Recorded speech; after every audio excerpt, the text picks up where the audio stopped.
कुछ ही महीने पहले देश ने अपनी आज़ादी के 75 वर्ष पूरी करके आज़ादी के अमृत काल में प्रवेश किया है।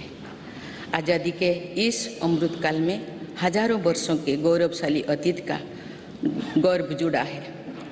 भारतीय स्वतंत्रता संग्राम की प्रेरणाएं जुड़ी है और भारत के स्वर्णिम भविष्य के संकल्प जुड़ी है। अमृत काल के ये 25 वर्ष का कालखंड स्वतंत्रता की स्वर्णिम शताब्दी का और विकसित भारत के निर्माण का कालखंड है। ये 25 वर्ष हम सब के लिए और देश के प्रत्येक नागरिक के लिए कर्तव्य की पराकाष्ठा करके दिखाने के, ये हमारे सामने युग निर्माण का अवसर है और हमें इस अवसर के लिए 100% सामर्थ्य के साथ हर क्षण कार्य करना है। हमें 2047 तक ऐसे राष्ट्र का निर्माण करना है जो अतीत के गौरव से जुड़ा हो और जिसमें आधुनिकता का हर स्वर्णिम अध्याय हो। हमें ऐसा भारत बनाना है जो आत्मनिर्भर हो,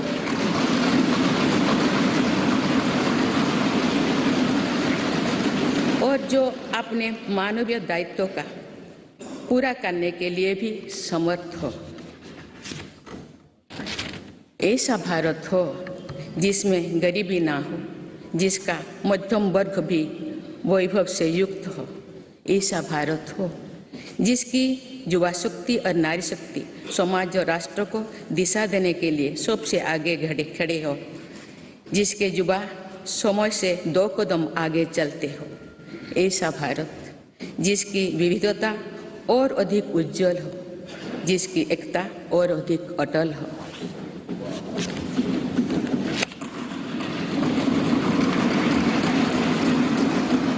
दो 2047 में देश जब इस सच्चाई को जीवंत करेगा तो निश्चित रूप से उस भव्य निर्माण की नींव का अवलोकन और आकलन भी करेगा।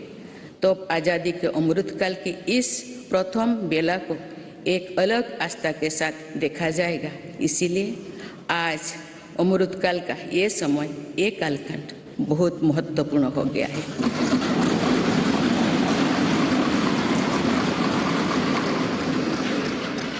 माननीय सदस्यगण, मेरी सरकार को देश के लोगों ने जब पहली बार सेवा का अवसर दिया तो सबका साथ सबका विकास के मंत्र से हमने शुरुआत की थी। समय के साथ इसमें सबका विकास, सबका विश्वास और सबका प्रयास भी जुड़ा गया।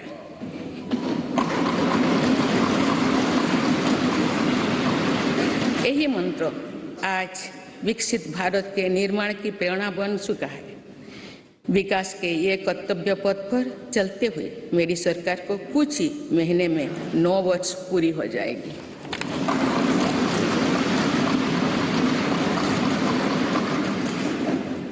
मेरी सरकार के लगभग 9 वर्षों में भारत के लोगों ने अनेक सकारात्मक परिवर्तन पहली बार देखे हैं। सबसे बड़ा परिवर्तन ये हुआ है कि आज हर भारतीय का आत्मविश्वास शीर्ष पर है और दुनिया का भारत को देखने का नजरिया बदला है।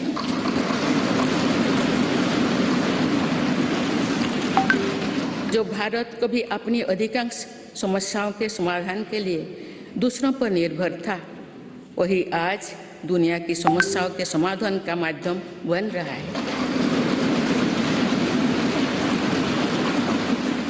जिन मूल सुविधाओं के लिए देश की एक बड़ी आबादी ने दशकों को तक इंतजार किया, वे इन वर्षों में उसे मिली है। जिस आधुनिक इंफ्रास्ट्रक्चर की हम कभी कामना करते थे, वो इन वर्षों में देश में बनना शुरू हुआ है।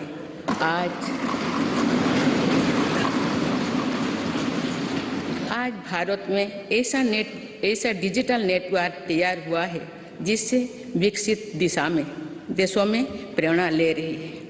बड़े बड़े घोटालों, सरकारी योजनाओं में भ्रष्टाचार की जिन समस्याओं से देश मुक्ति चाहता था, वो मुक्ति अब देश को मिल रही है।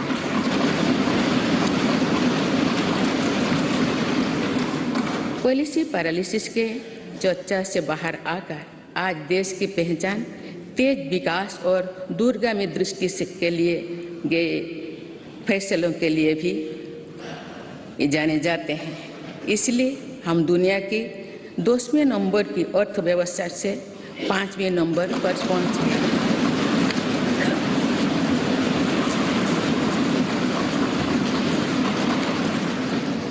यही वो नींव है जो आने वाले 25 साल में विकसित भारत के निर्माण के आत्मविश्वास को बुलंद करेगी।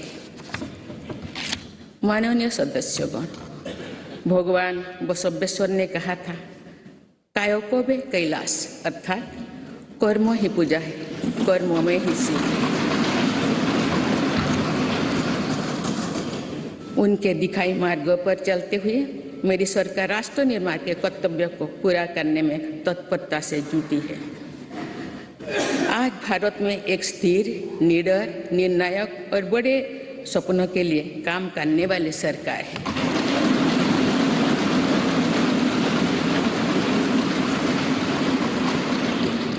आज भारत में ईमानदार का सम्मान करने वाली सरकार है।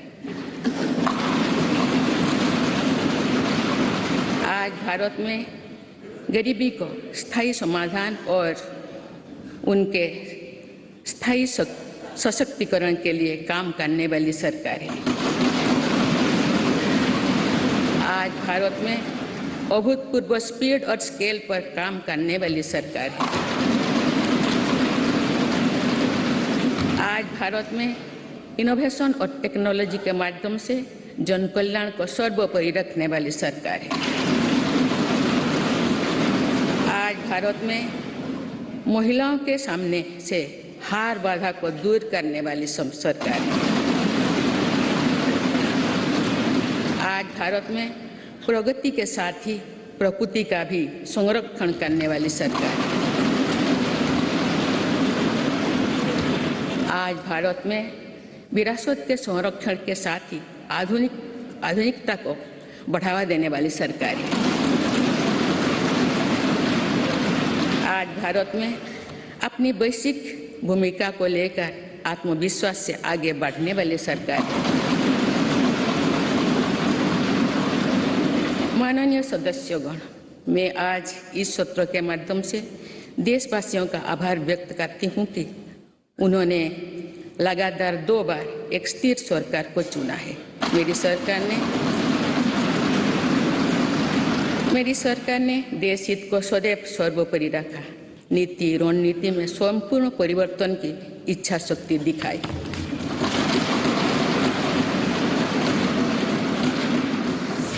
सर्जिकल स्ट्राइक से लेकर आतंकवाद पर कठोर प्रहार तक, LOC से लेकर LAC तक, हर दुस्साहस के कड़े जवाब तक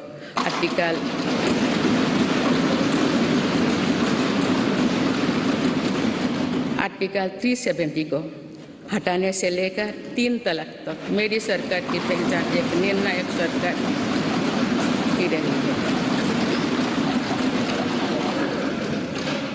स्थिर और निर्णायक सरकार होने का लाभ हमें 100 साल की सबसे बड़ी आपदा और उसके बाद बनी परिस्थितियों से निपटने में मिल रहा है। दुनिया में जहां भी राजनीतिक अस्थिरता है, वह देश आज भीषण संकट से घिरे हैं।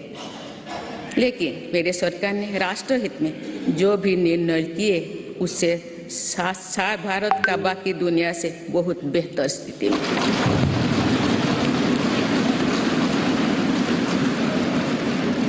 माननीय सदस्यगण, मेरी सरकार का स्पष्ट मत है कि भ्रष्टाचार लोकतंत्र का और सामाजिक न्याय का सबसे बड़ा दुश्मन है। इसलिए बीते वर्ष से भ्रष्टाचार के विरुद्ध निरंतर लड़ाई चल रही है। हमने सुनिश्चित किया है कि व्यवस्था में ईमानदार का सम्मान होगा। भ्रष्टाचारियों के लिए समाज में किसी भी प्रकार की सहानुभूति ना हो, इसके लिए सामाजिक चेतना भी देश में बढ़ रही है। बीते वर्षों में भ्रष्टाचार मुक्त इकोसिस्टम बनाने की दिशा में बेनामी संपत्ति अधिनियम को नोटिफाई किया गया है।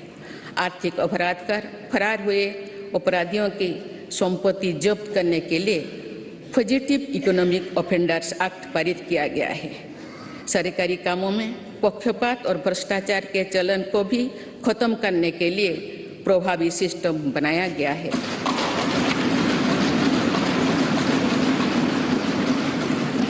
आज सरकारी कामों में टेंडर और खरीद के लिए गवर्नमेंट ई मार्केट प्लेस जैसे व्यवस्था है, जिसमें अब तक 3 लाख करोड़ रुपये से अधिक का ट्रांजैक्शन हुआ है।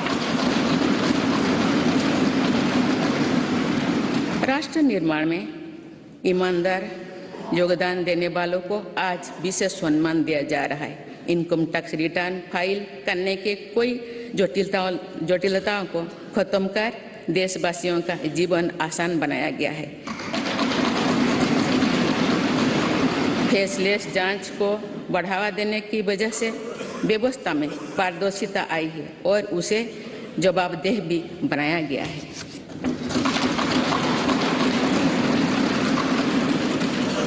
पहले टैक्स रिफंड के लिए लंबा इंतजार करना पड़ता था।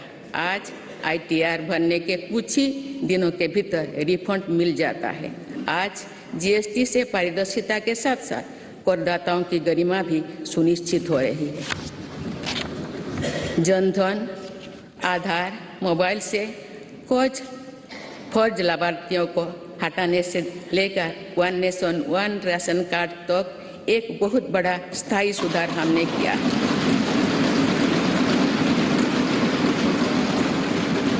बीते वर्षों में DBT के रूप में, डिजिटल इंडिया के रूप में एक स्थायी और पारदर्शी व्यवस्था देश ने तैयार की है। आज 300 से ज़्यादा योजनाओं का पैसा सीधे लाभार्थियों के बैंक खाते तक पहुंच रहा है।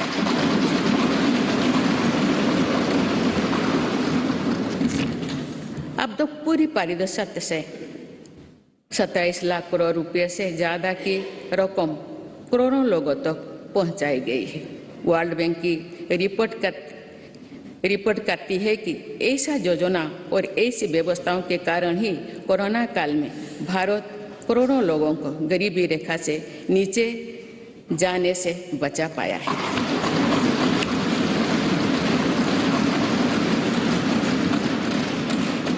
जो भ्रष्टाचार रुकता है और टैक्स की पाई का सदुपयोग होता है तो भारत टैक्स पेयर को भी गर्व होता है। माननीय सदस्यगण, आज देश का ईमानदार करदाता चाहता है कि सरकारें शॉर्टकट की राजनीति से बचे, ऐसा योजनाएं बने जो समस्याओं के स्थायी समाधान को प्रोत्साहित करे।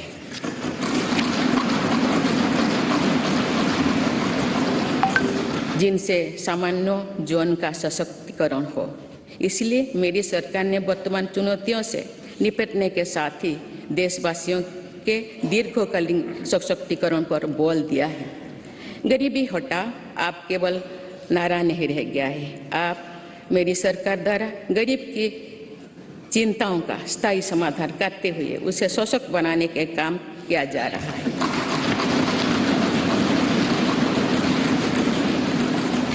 जैसे गरीबी का एक बहुत बड़ा कारण बीमारी होती है। गंभीर बीमारी से गरीब परिवार का हौसला पूरी तरह से टूट जाता है, पीढ़ियां कर्ज से डूबे जाती है। गरीब को इस चिंता से मुक्त करने के लिए राष्ट्रव्यापी व्यापी आयुष्मान भारत योजना शुरू की गई है। इसके तहत 50 करोड़ से अधिक देशवासियों के लिए मुफ्त इलाज की सुविधा दी गई। आयुष्मान भारत योजना ने देश के करोड़ों गरीबों को और गरीब होने से बचाया है। अनेक गरीब उनके 80,000 करोड़ रुपया खर्च होने से बचाए हैं। आज देश भर में करीब 9,000 जन औषधि केंद्र में बहुत कम कीमत में दवाई उपलब्ध कराई जा रही है। इससे बीते वर्षों में गरीबी के करीब 20,000 करोड़ रुपया बचे हैं। यानी सिर्फ आयुष्मान भारत और जन औषधि परियोजना से ही देशवासियों को 1 लाख करोड़ रुपया की मदद हुई।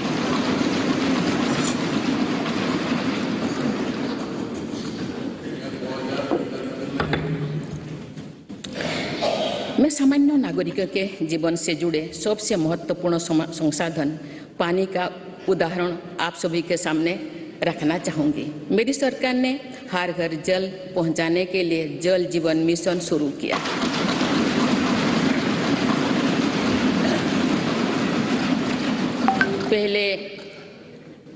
उसके पहले तक 7 दशकों में देश में करीब 3.25 करोड़ घरों तक ही पानी का कनेक्शन पहुंचा था, लेकिन जल जीवन मिशन के तहत इन 3 वर्षों में से करीब 11 करोड़ परिवार पाइप वाटर सप्लाई से जुड़ चुके हैं। इसका सबसे ज़्यादा लाभ गरीब परिवार को ही मिल रहा है। उसकी चिंता का स्थायी समाधान हो रहा है। बीते वर्षों में सरकार ने 3.5 करोड़ से अधिक गरीब परिवारों को पक्का घर बनाकर दिया है। जब घर मिलता है तो नया आत्मविश्वास आता है। इससे उस परिवार का वर्तमान तो सुधरता ही है, उस घर में जो संतान बड़े होते हैं उसके आत्मविश्वास में भी वृद्धि होती है। सरकार ने टॉयलेट, बिजली, पानी, गैस ऐसे हर मूल सुविधा की चिंता से गरीब को मुक्त करने का प्रयास किया है। इससे देश की जनता को भी ये विश्वास हुआ है कि सरकार योजना और सरकारी लाभ वास्तव में जमीन पर पहुंचा है और भारत जैसे विशाल देश में भी 100% कवरेज यानी सैचुरेशन संभव है। हमारी ग्रंथों में लिखा है, अयं निज परोवेति गणना लघुचेतसम, यानी ये अपना है, ये पराया है। ऐसी सोच सही नहीं होती। मेरी सरकार ने बिना किसी भेदभाव के हर वर्ग के लिए काम किया है। बीते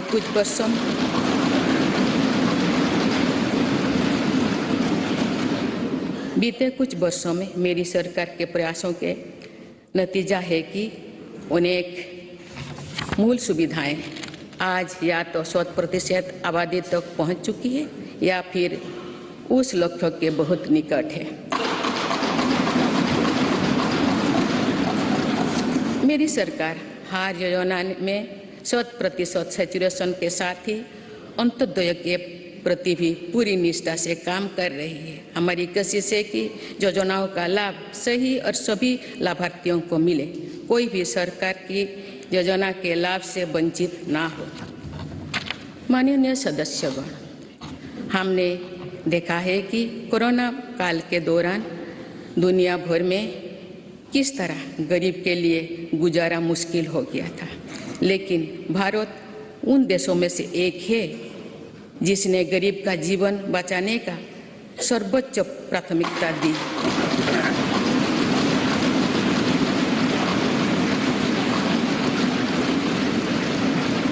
और कोशिश की कि देश में कोई गरीब भूखा नहीं सोए। मुझे खुशी है कि मेरी सरकार ने पीएम गरीब कल्याण अन्न योजना को नई परिस्थितियों के अनुसार आगे भी चलाने का निर्णय लिया है।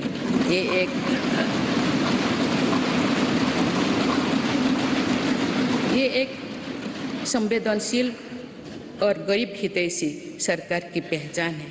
पीएम गरीब कल्याण अन्न योजना के तहत सरकार गरीबों को मुफ्त अनाज के लिए लगभग 3.5 लाख करोड़ रुपया खर्च कर चुकी है।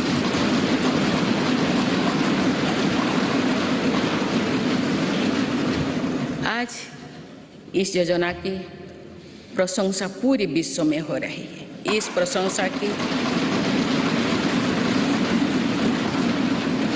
प्रशंसा की ये वजह ये भी है कि टेक्नोलॉजी की मदद से बनी पारदर्शी व्यवस्था में आज पूरा का पूरा हर लाभार्थी तक पहुंच रहा है। माननीय सदस्यगण, हमारे देश में ऐसे अनेक वर्ग तथा ऐसे अनेक क्षेत्र हैं जिनकी उम्मीदों और आवश्यकताओं पर समुचित ध्यान देकर ही समग्र विकास की परिकल्पना की पूरा की जा सकती है। आप मेरी सरकार ऐसे हर वंचित वर्ग और वंचित क्षेत्रों को वरीयता देते हुए काम कर रही है। मेरे सरकार ने हर उस समाज की इच्छाओं को पूरा किया है जो सदियों से वंचित रहा था। गरीब, दलित, पिछड़े, आदिवासी इनकी इच्छाओं को पूरा कर उन्हें सपने देखने का साहस दिया है। कोई भी काम और कोई भी प्रयास छोटा नहीं होता, बल्कि विकास में सभी की अपनी भूमिका है। इसी भाव के साथ वंचित वर्गों और अविकसित क्षेत्रों के विकास पर बल दिया जा रहा है। रेहड़ी, ठेले, फुटपाथ पर बड़ी संख्या में हमारे छोटे व्यवसायी अपना व्यापार, कारोबार और दुकानदारी करते हैं। मेरी सरकार ने विकास में इन साथियों की भूमिका को भी सराहा है। इसलिए पहली बार इनको फॉर्मल बैंकिंग से जोड़ा और पीएम स्वनिधि के माध्यम से सस्ते और बिना गारंटी के ऋण की व्यवस्था की। योजना के तहत स्ट्रीट वेंडर्स को डिजिटल लेन देन के लिए प्रोत्साहन राशि प्रदान की जा रही है। अभी तक करीब 40 लाख साथियों को इसके तहत ऋण दिया जा चुका है।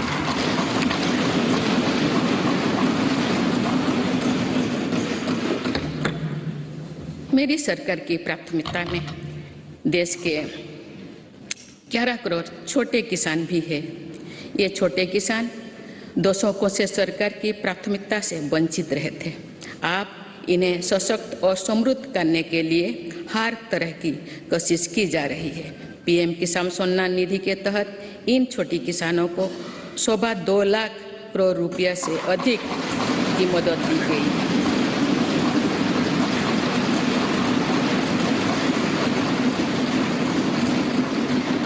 खास बात यह है कि इन लाभार्थियों में लगभग 3 करोड़ लाभार्थी महिलाएं हैं।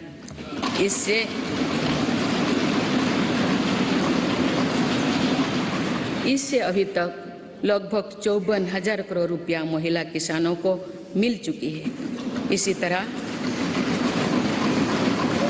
तरह छोटे किसानों के लिए फसल बीमा, सॉइल हेल्थ कार्ड, किसान क्रेडिट कार्ड, केसीसी की कवरेज बढ़ाने के साथ ही हमारी सरकार ने पहली बार पशुपालकों और मछुआरों को भी किसान क्रेडिट कार्ड की सुविधा से जोड़ा।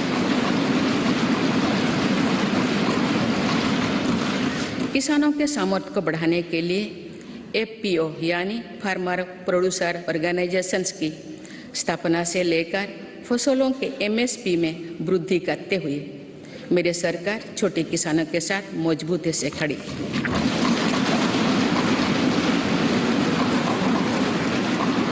माननीय सदस्यगण, मेरी सरकार ने अनुसूचित जाति, जनजाति और अन्य पिछड़ा वर्ग की आकांक्षा को जगाया है। ये वही वर्ग है जो विकास के लाभ से सबसे अधिक वंचित था। अब जो मूल सुविधाएं इस वर्ग तक पहुंच रही है, तो ये लोग नए सपने देखने में सक्षम हो पा रहे हैं।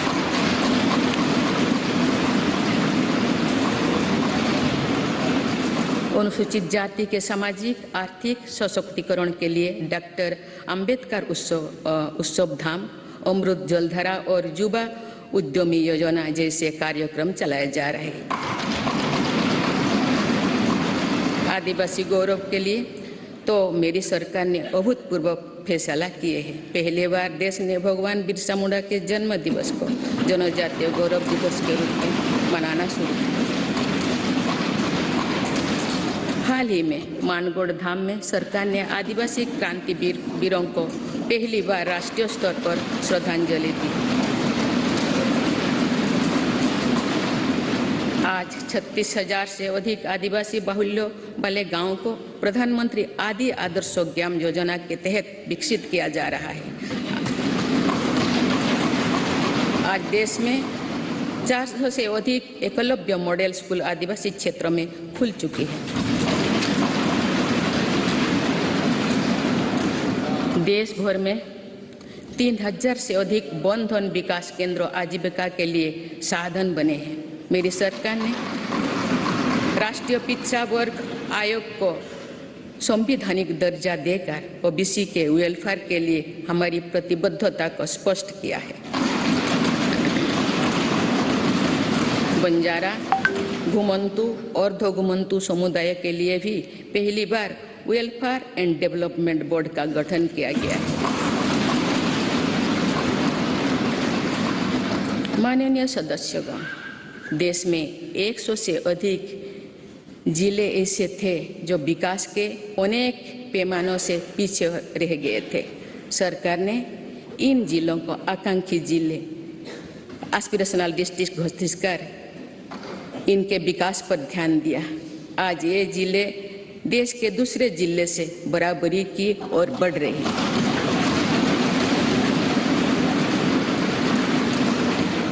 आकांक्षी जिले को सफलता के को अब मेरी सरकार ब्लॉक स्तर पर दोहराने के लिए काम कर रही है और इसके लिए देश में 500 ब्लॉक्स को एस्पिरेशनल ब्लॉक के रूप में विकसित करने का कार्य शुरू किया गया है। ये आकांक्षी ब्लॉक सामाजिक न्याय की एक संस्थागत व्यवस्था के तौर पर विकसित किए जा रहे हैं। देश के जनजातीय क्षेत्रों, पहाड़ी क्षेत्रों, समुद्री क्षेत्रों और समावेशी क्षेत्रों को भी बीते दशकों में विकास का सीमित लाभ ही मिल पाया था। नॉर्थ ईस्ट और जम्मू कश्मीर में भी दुर्गम परिस्थितियों के साथ साथ अशांति और आतंकवाद भी विकास के सामने बहुत बड़ी चुनौती थी। मेरी सरकार ने स्थायी शांति के लिए भी अनेक सफल कदम उठाए हैं और भौगोलिक चुनौतियों को भी चुनौती दी है।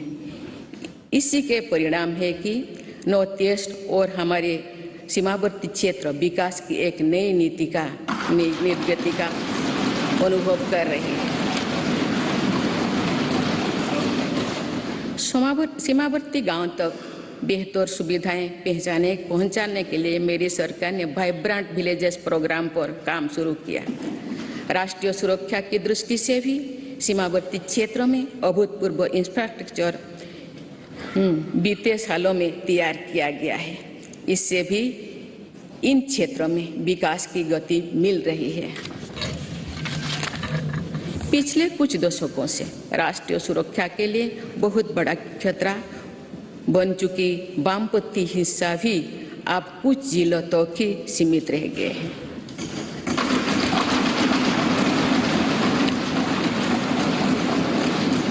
माननीय सदस्यगण, मेरी सरकार की एक बहुत बड़ी उपलब्धि महिला सशक्तिकरण की रही है।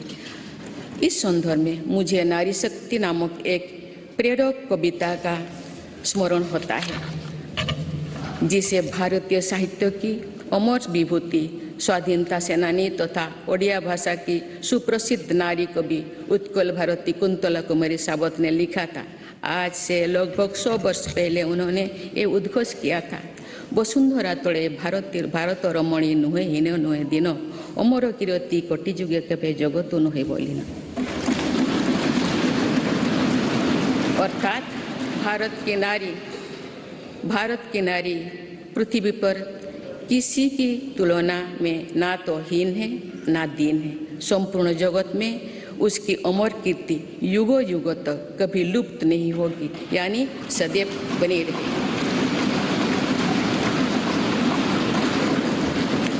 मुझे ये देखकर गर्व होता है कि आज की हमारी बहनें और बेटियां उत्कल भारती के सपनों के अनुरूप विश्व स्तर पर अपनी कीर्ति पताका लहरा रहे हैं।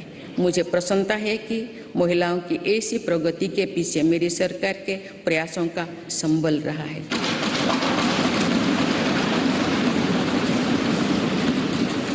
मेरी सरकार द्वारा जितने भी कल्याणकारी योजनाएं शुरू की गई है, उनके केंद्रों में महिलाओं का जीवन आसान बनाना, महिलाओं को रोजगार, स्वरोजगार के नए अवसर देना और महिला सशक्तिकरण रहा है। महिला उत्थान में जहां पुराना धारणाओं और पुरानी मान्यताओं को तोड़ना भी पड़ा, उससे भी सरकार पीछे नहीं हटी है। बेटी बचाओ बेटी पढ़ाओ अभियान की सफलता आज हम देख रहे हैं। सरकार के प्रयासों से समाज में जो चेतना आई उससे बेटियों की संख्या में निरंतर वृद्धि हो रही है।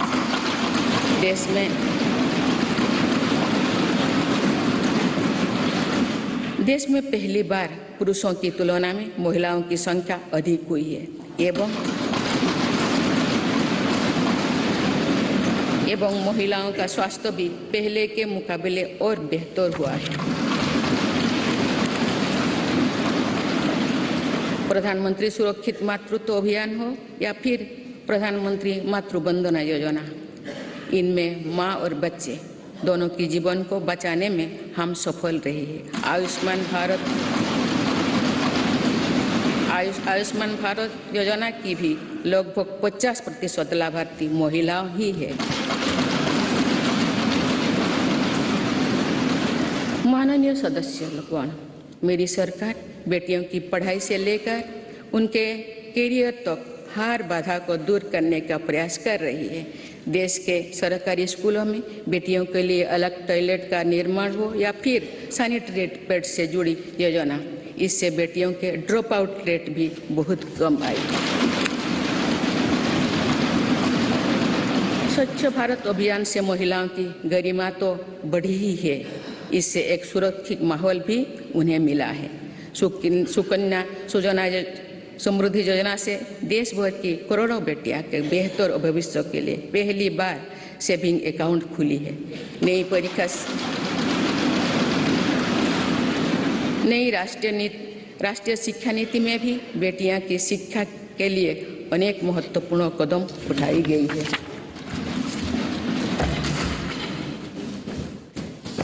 मेरी सरकार ने यह भी सुनिश्चित किया है कि किसी भी कार्य क्षेत्र में महिलाओं के लिए कोई बंदिश ना हो। इसीलिए माइनिंग से लेकर सेना में अग्रिम मोर्चे तक हर सेक्टर में महिलाओं की भर्ती को खोल दिया गया है। सैनिक स्कूलों से लेकर मिलिट्री ट्रेनिंग स्कूलों तक में अब हमारी बेटियां पढ़ाई और ट्रेनिंग कर रही है। ये मेरी सरकार ही है जिसने मातृत्व अवकाश को 12 सप्ताह से बढ़ाकर 26 सप्ताह किया है।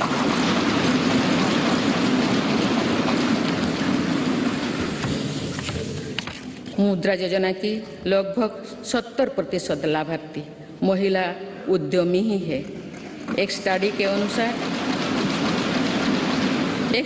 अनुसार इस योजना से महिलाओं की आर्थिक शक्ति और सामाजिक फैसलों में उनकी भागीदारी बढ़ी है। पीएम आवास योजना के तहत मिलने वाली घरों की रजिस्ट्री भी महिलाओं के नाम पर होने से महिलाओं का आत्मविश्वास बढ़ा है। जन धन योजना से पहली बार देश में बैंकिंग सुविधाओं में महिलाओं और पुरुषों के बीच अब बराबरी आ गई है। देश में इस समय 80 लाख से ज़्यादा स्वयं सहायता समूह भी काम कर रहे हैं, जिनमें करीब 9 करोड़ महिलाएं जुड़ी हुई हैं। इन महिला स्वयं सहायता समूहों को सरकार द्वारा लाखों करोड़ रुपए की मदद दी जा रही है। माननीय सदस्यगण, हमारी विरासत हमें जोड़ों से जड़ती है और हमारा विकास आसमान पर छूने का हौसला देता है। इसीलिए मेरी सरकार ने विरासत को मजबूती देने और विकास को प्राथमिकता देने की राह चुनी।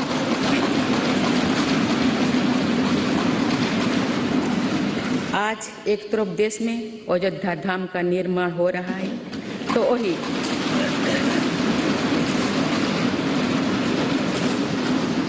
वही दूसरी तरफ आधुनिक संसद भवन भी बन रहा है।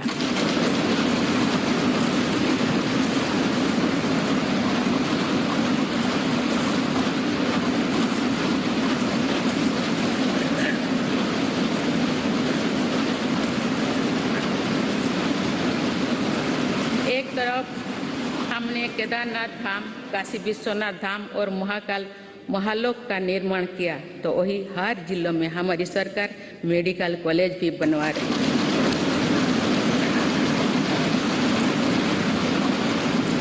एक तरफ हम अपने तीर्थ और ऐतिहासिक धरोहर का विकास कर रहे हैं, तो वही दूसरी तरफ भारत दुनिया की बड़ी स्पेस पावर बन रहा है।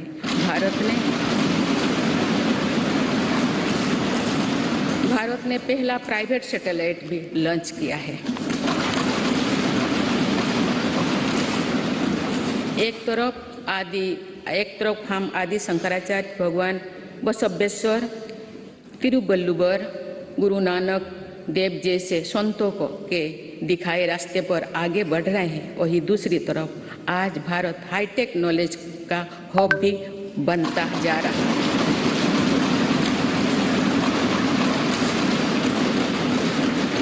एक तरफ हम काशी तमिल संगमम के जरिए एक भारत श्रेष्ठ भारत की भावना को मजबूत कर रहे हैं, तो वही one nation one ration card जैसे आधुनिक व्यवस्था भी बन रही है। डिजिटल इंडिया और 5G टेक्नोलॉजी में भारत के सामर्थ्य का लोहा आज पूरी दुनिया में मान्य है। आज भारत जहां योग और आयुर्वेद जैसी अपनी पुरातन विधाओं को पूरी दुनिया तक पहुंचा रहा है, वही दूसरी तरफ फार्मेसी ऑफ वर्ल्ड की नई पहचान भी सशक्त कर रही है।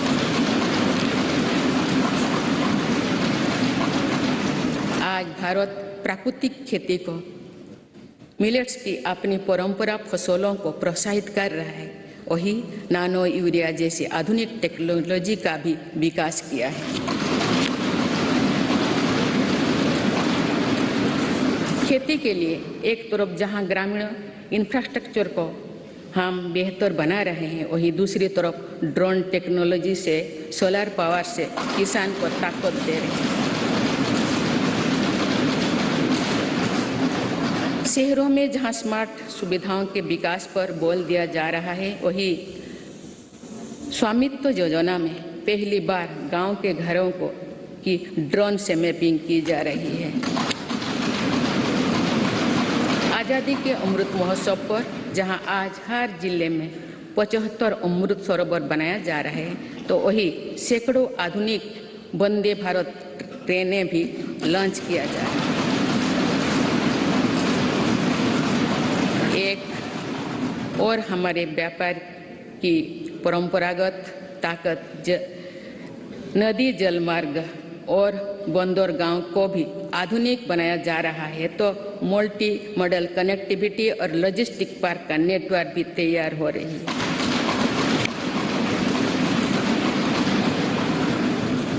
माननीय सदस्यगण, आज़ादी के अमृतकाल में देश पंच प्राणी की प्रेरणा से आगे बढ़ रहा है। गुलामी के हार निशान, हार मानसिकता से मुक्ति दिलाने के लिए भी मेरी सरकार निरंतर प्रयासरत है।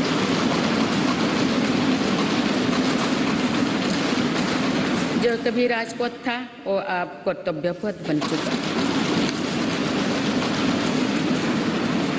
आज कर्तव्य पथ पर नेताजी सुभाष चंद्र बोस की प्रतिमा हर भारतीय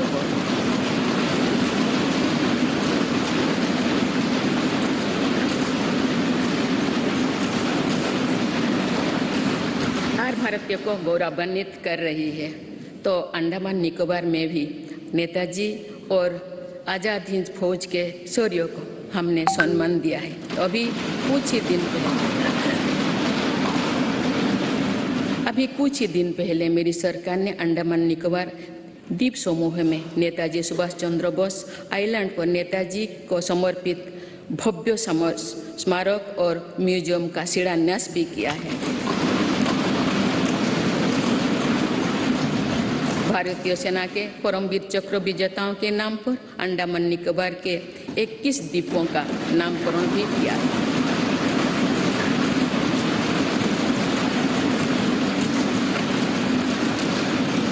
एक तरफ नेशनल वॉर मेमोरियल आज राष्ट्रीय शौर्य का प्रतीक बन गया है, तो वही हमारी नौसेना को भी अब छत्रपति वीर शिवाजी महाराज का दिया प्रतीक मिल गया है।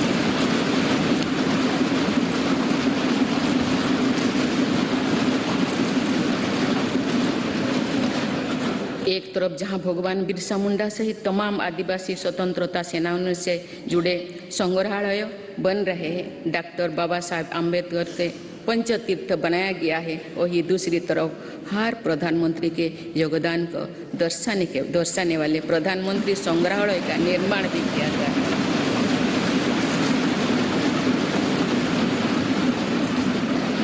देश में प्रथम वीर बाल दिवस को भी पूरे गर्व और श्रद्धा के से मनाया गया। इतिहास की पीड़ाओं और उनके साथ जुड़े शिक्षाओं को जागरूक रखने के लिए देश में विभाजन विभीषिका स्मृति दिवस की शुरुआत भी मेरी सरकार ने की।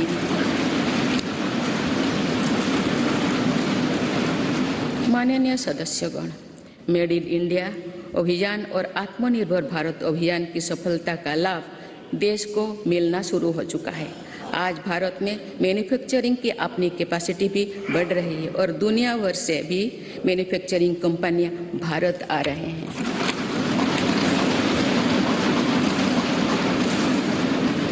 आज हम भारत में ही सेमीकंडक्टर चिप से लेकर हवाई जहाज के निर्माण तक के लिए प्रयास शुरू कर चुके हैं। ऐसे ही प्रयासों का परिणाम है कि भारत में बने सामान का निर्यात लगातार बढ़ रहा है। कुछ वर्ष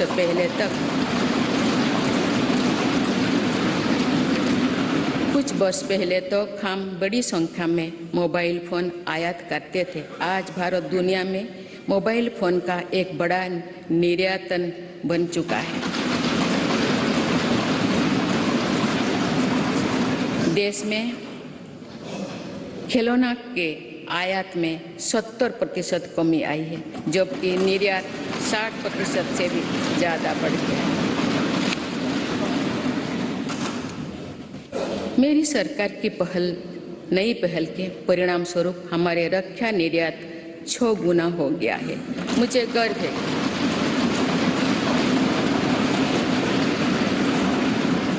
गर्व है कि हमारी सेना में आज INS विक्रांत के रूप में पहला स्वदेशी एयरक्राफ्ट कैरियर भी शामिल हुआ है।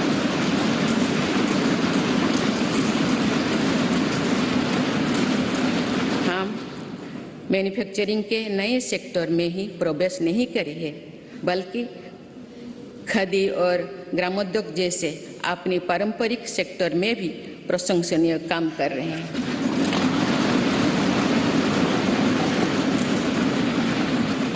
ये हम सभी के लिए खुशी की बात है कि आज़ादी के अमृत महोत्सव के दौरान देश के खादी और ग्रामीण उद्योग का टर्नओवर 1 लाख करोड़ रुपये से अधिक का हो चुका है। मेरी सरकार के प्रयासों से खादी के बिक्री में 4 गुना बढ़ी है। माननीय सदस्यगण, मेरी सरकार ने इनोवेशन और एंटरप्रेन्योरशिप पर निरंतर अभूतपूर्व बल दिया है। इससे दुनिया की सबसे युवा आबादी वाले हमारे देश की ताकत का सदुपयोग हो रहा है। आज हमारे युवा अपने इनोवेशन की ताकत दुनिया को दिखा रहे हैं। 2015 से भारत ग्लोबल इनोवेशन इंडेक्स में 81 स्थान पर था। अब हम 40वें स्थान पर पहुंच गए हैं।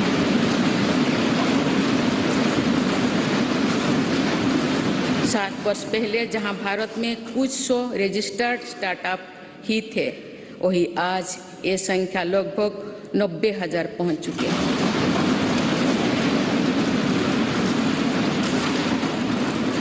आज के युग में हमारी सेनाओं का भी युवा शक्ति में समृद्ध होना, युद्ध शक्ति में निपुण होना, टेक्नोलॉजी की पावर से लैस रहना बहुत अहम है।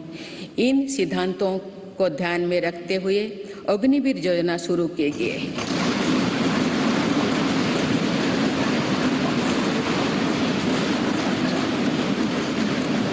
इससे देश की युवा शक्ति को सेनाओं के माध्यम से राष्ट्र की सेवा का अधिकतम अवसर मिलेगा। मेरी सरकार देश के युवाओं की शक्ति को खेलों के जरिए भी देश के सम्मान से जोड़ रही है। हमारे खिलाड़ियों ने कॉमनवेल्थ गेम्स से लेकर ओलंपिक और पैरा गेम्स से अभूतपूर्व प्रदर्शन कर ये साबित किया है कि उनकी प्रतिभा किसी से भी कम नहीं।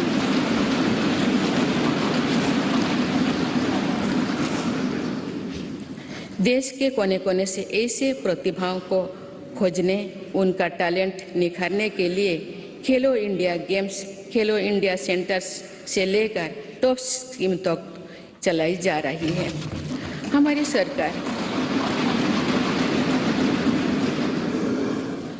हमारी सरकार दिव्यांग कल्याण को लेकर भी पूरी तरह संवेदनशील है। देश में एक साइन लैंग्वेज और सुगम्य भारत अभियान ने दिव्यांग युवकों को बहुत मदद दी है। माननीय सदस्यगण, बीते दशकों में हमने भारत के इंफ्रास्ट्रक्चर के निर्माण में दो बड़ी चुनौतियां देखी है। एक, इंफ्रास्ट्रक्चर के बड़े प्रोजेक्ट समय पर पूरी नहीं हो पाते थे। दूसरा, अलग अलग विभाग, अलग अलग सरकारें अपनी अपनी सुविधा से काम करती थी। इससे सरकारी संसाधनों का दुरुपयोग भी होता था, समय भी अधिक लगता था और सामान्य जन को भी असुविधा होती थी। मेरी सरकार ने पीएम गति शक्ति नेशनल मास्टर प्लान बनाकर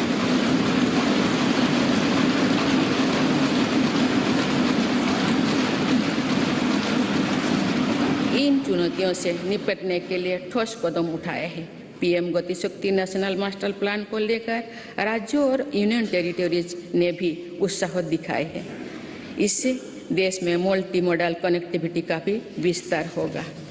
मेरी सरकार भारत को विश्व का सबसे कॉम्पिटिटिव लॉजिस्टिक हब बनाने के लिए प्रयासरत है।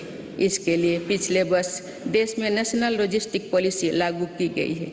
इस पॉलिसी के लागू होने से लॉजिस्टिक कॉस्ट में काफ़ी कमी आई। मेरी सरकार देश के विकास के लिए जिस स्पीड और स्केल पर काम कर रही है वो अभूतपूर्व है, अतुलनीय है। मेरी सरकार ने आने के बाद भारत के गरीबी के लिए औसतन हर रोज आवास योजना के 11,000 घर बने। इसी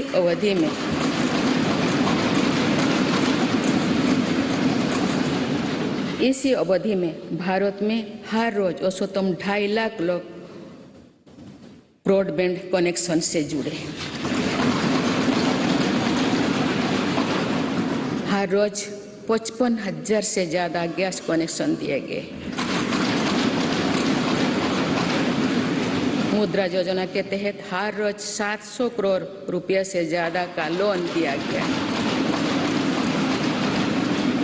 बीते 8-9 वर्षों में भारत में लगभग हर महीने एक मेडिकल कॉलेज बना है। इस दौरान देश में हर दिन में 2 कॉलेज की स्थापना हुई है। हर सप्ताह एक यूनिवर्सिटी बनी है। सिर्फ 2 साल के भीतर भारत ने 220 करोड़ से ज़्यादा वैक्सीन की डोज भी दी है।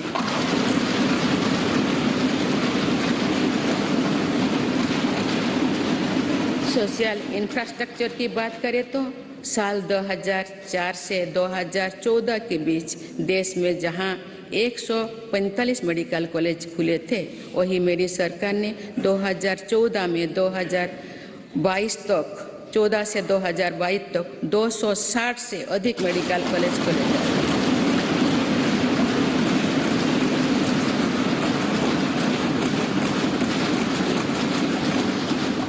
मेडिकल की पढ़ाई कर रहे छात्रों के लिए ग्रेजुएट और पोस्ट ग्रेजुएट सीटों की संख्या अब पहले के मुकाबले देश में दुगुनी हो चुकी है।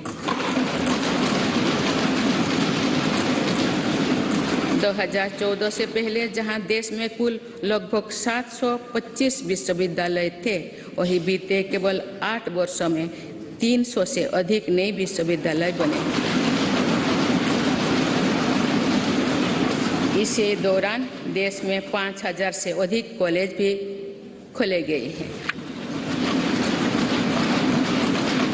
इसी प्रकार फिजिकल इंफ्रास्ट्रक्चर में तो देश में कई नए रिकॉर्ड बने हैं। प्रधानमंत्री ग्राम सड़क योजना में 2013-14 तक देश में करीब 3,81,000 किलोमीटर सड़कें बनी थी।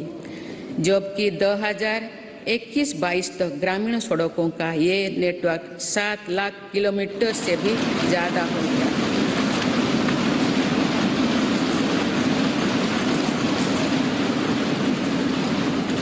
अब तो देश की 99% से अधिक बस्तियां सड़क मार्ग से जुड़ चुकी हैं।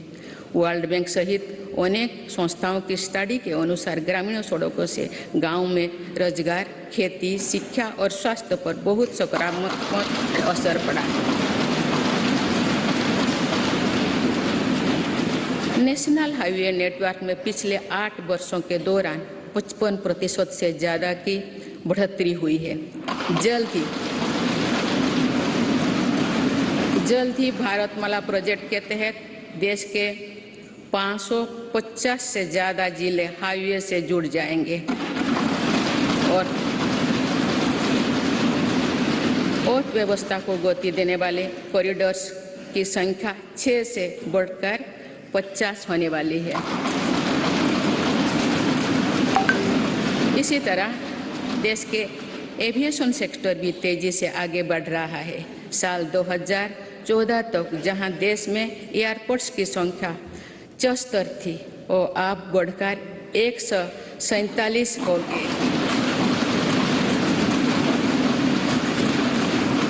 आज भारत दुनिया का तीसरा बड़ा एविएशन मार्केट बन चुका है। इसमें उड़ान योजना की भी बहुत बड़ी भूमिका है। भारतीय रेलवे अपने आधुनिक अवतार में सामने आ रही है और देश के रेलवे मैप में अनेक दुर्गम क्षेत्रों भी जुड़ रहा है। वंदे भारत एक्सप्रेस के रूप में एक आधुनिक और सेमी हाई स्पीड ट्रेन भारतीय रेल का हिस्सा बन चुका है।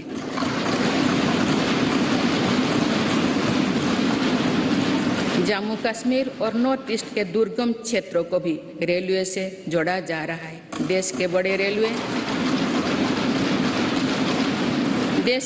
रेलवे स्टेशनों को आधुनिक बनाया जा रहा है। भारतीय रेलवे का दुनिया का सबसे बड़ा बिजली से चलने वाला रेलवे नेटवर्क बनने की दिशा में तेजी से अग्रसर है।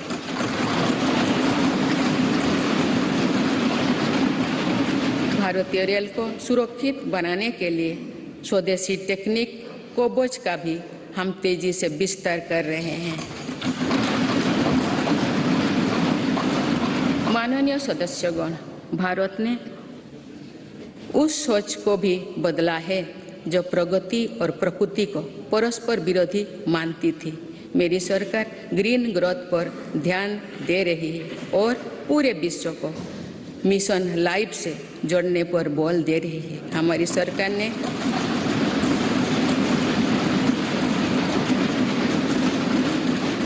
सरकार ने पिछले 8 वर्षों में सोलर एनर्जी क्षमता को करीब 20 गुना बढ़ाया है।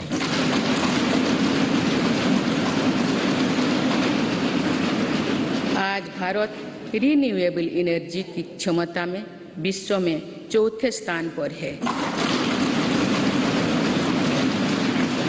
देश के बिजली उत्पादन की 40% क्षमता नॉन फॉसिल फ्यूल्स में पैदा करने का लक्ष्य देश में 9 वर्ष पहले ही हासिल कर लिया है। ये सफलता वर्ष 2070 तक नेट जीरो के हमारे संकल्प को सशक्त करने वाली है। देश में पेट्रोल में 20% इथेनॉल ब्लेंडिंग के लक्ष्य पर भी तेजी से काम चल रही है। सरकार ने हाल में मिशन हाइड्रोजन को भी स्वीकृति दी है। ये ग्रीन एनर्जी के क्षेत्रों में भारत में लाखों करोड़ रुपए की निवेश को आकर्षित करने वाले हैं। इससे फलस्वरूप ग्रीन एनर्जी को लेकर भी एनर्जी सिक्योरिटी के लिए भी विदेशों में हमारी निर्भरता कम होगी। देश के शहरों में प्रदूषण कम करना भी हमारी बहुत बड़ी प्राथमिकता है। इसीलिए इलेक्ट्रिक मोबिलिटी के लिए बहुत बड़े स्तर पर काम चल रहा है। फेम योजना के तहत राजधानी दिल्ली सहित देश के अनेक शहरों में केंद्र सरकार द्वारा 7,000 से अधिक इलेक्ट्रिक बसें पब्लिक ट्रांसपोर्ट में जोड़ी जा रही है।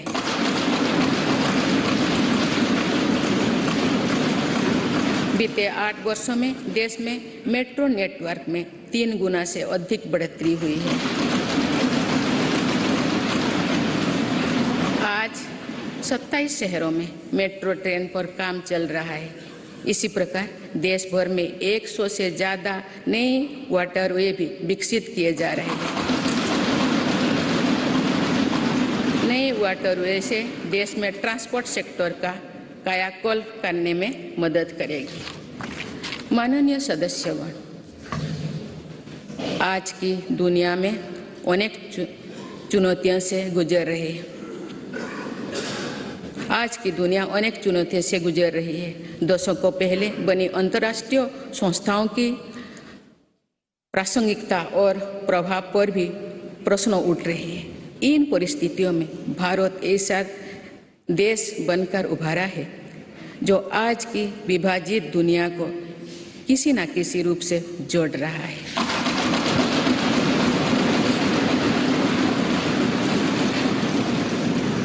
आज भारत उन देशों में से एक है जो ग्लोबल सप्लाई चेन पर विश्वास को फिर से सशक्त कर रहे हैं। इसलिए आज दुनिया भारत की तरफ उम्मीद की नज़र से देखते हैं। इस वर्ष भारत G20 जैसे प्रभावी समूह का नेतृत्व कर रहा है।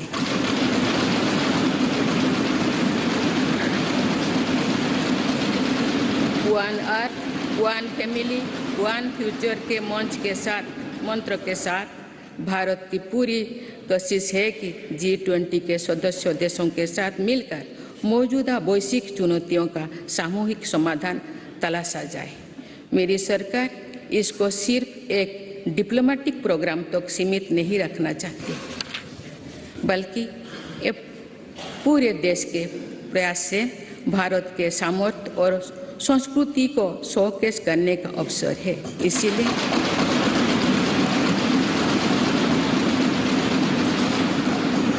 इसीलिए पूरे देश के दर्जनों शहरों में साल भर G20 की बैठकें आयोजित की जा रही है। माननीय सदस्यगण, ये भारत के वैश्विक रिश्तों का बेहतरीन दौर है।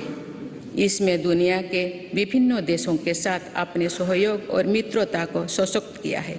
एक तरफ हम इस वर्ष SCO की अध्यक्षता कर रहे हैं, तो वही दूसरी तरफ वर्ल्ड का मेंबर होने के नाते इंडो पैसिफिक में शांति, स्थिरता और समृद्धि के लिए काम कर रहे हैं।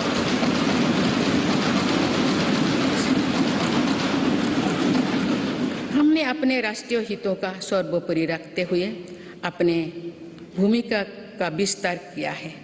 अफगानिस्तान में भूकंप हो या फिर श्रीलंका का संकट, हम सबसे पहले मानवीय सहायता लेकर पहुंचे। भारत को लेकर आज जो सद्भाव है, उसका लाभ हमें अफगानिस्तान और यूक्रेन में पैदा हुए संकट के दौरान भी मिला। संकट में फंसे अपने नागरिकों को हम इन देशों से सुरक्षित लेकर आए। इस दौरान भारत ने कई अन्य देशों के नागरिकों को की मदद करके अपना मानवीय स्वरूप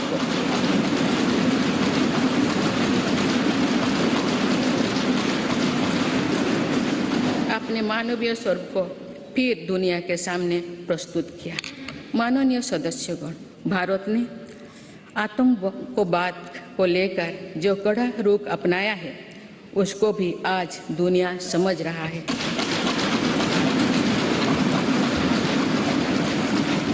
इसलिए आतंकवाद के विरुद्ध भारत की आवाज़ को हर मंच पर गंभीरता से सुना जा रहा है। पहले वर्ष अक्टूबर में भारत में पहली बार UNSC काउंटर टेररिज्म कमेटी की एक विशेष बैठक आयोजित की गई।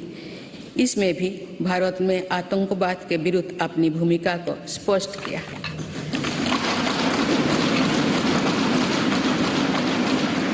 साइबर सिक्योरिटी से जुड़ी चिंताओं को भी मेरी सरकार गंभीरता से पूरे विश्व के सामने रख रही है। मेरी सरकार का साफ मानना है कि स्थायी शांति तभी संभव है जब हम राजनीतिक और रणनीतिक रूप से सशक्त होंगे। इसीलिए अपनी सैन्य शक्ति के आधुनिकीकरण पर हम निरंतर बल दे रहे हैं।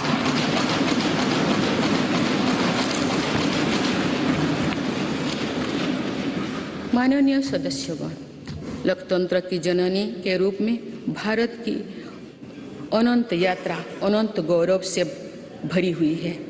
हमने लोकतंत्र को एक मानवीय संस्कार के रूप में विकसित किया है, समृद्ध किया है। अपने हजारों वर्षों के अतीत की तरह ही आने वाली सदियों में भी भारत मानवीय सभ्यता को की अविरल धारा की तरह अनवरत गतिमान रहेगा। भारत का लोकतंत्र समृद्ध था, सशक्त था और आगे भी सशक्त होता रहेगा। भारत की जीवटता अमर थी, आगे भी अमर रहेगी। भारत का ज्ञान विज्ञान और अध्यात्म सदियों से विश्व का मार्गदर्शन करता रहा है और आने वाली सदियों में भी विश्व की इसी तरह राह दिखाएगा।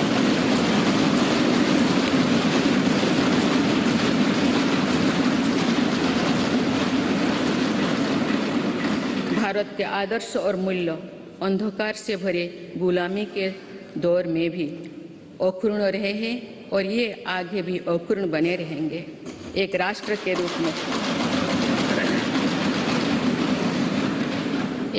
के रूप में भारत की पहचान अतीत में भी अमर थी और भविष्य में भी अमर रहेगी।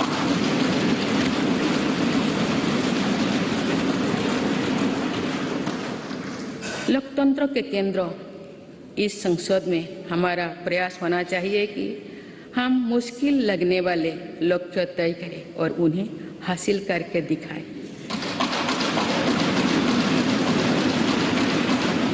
जो कल होना है उसे आज पूरा करने की कोशिश करें। जिसे दूसरे कोई आने वाले दिनों में करने के बारे में सोच रहा है उसे हम भारतवासी पहले करके दिखाएं। आइए अपने लोकतंत्र को समृद्ध करते हुए हम उस वेद वाक्यों को आत्मसात करें जिसमें कहा गया है, सों गच्छोधो सों बोधोधं सों बोहो मनांसी जानतम। अर्थात हम सब एक साथ कदम से कदम मिलाकर चले, हमारे संकल्प स्तरों में एकता का प्रवाह हो और हमारे अंतःकरण एक दूसरे से जुड़े।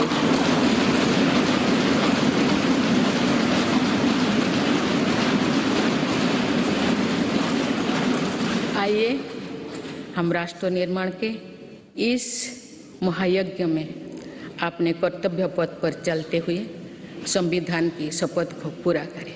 धन्यवाद। जय हिंद, जय भारत।